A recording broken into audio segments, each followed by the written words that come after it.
ঘরে বেকার বসে থেকে নিজের জীবন তো নষ্ট করলেনই, ছেলেমেয়ের জীবনও নষ্ট করলেন।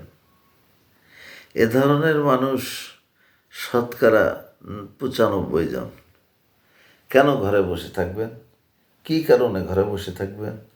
আপনার দুপুরের খাবার, সকালের খাবার, বিকেলের খাবার ঠিকই তো প্রয়োজন, ঠিকই তো আপনি খাচ্ছেন। ইনকামের পথ তো দেখছেন না কখনো, যে এভাবে ইনকাম করব, এভাবে আমার ছেলেমেয়ের জীবন সুন্দর হবে, তাদেরকে ভালো প্রাইভেট দিতে পারবো, তারা জীবনে মানুষ হবে, এসপি ডিসি এমপি মন্ত্রী হবে। আপনি তাদের গড়তেই পারছেন না। আপনি নিজেই বেকার। আপনি ভাবছেন কি করব কি করব, আজ করব না কাল করব, কাল করব না পরশু করব, এই ভেবে ভেবে তো আপনি সময় নষ্ট করে দিলেন।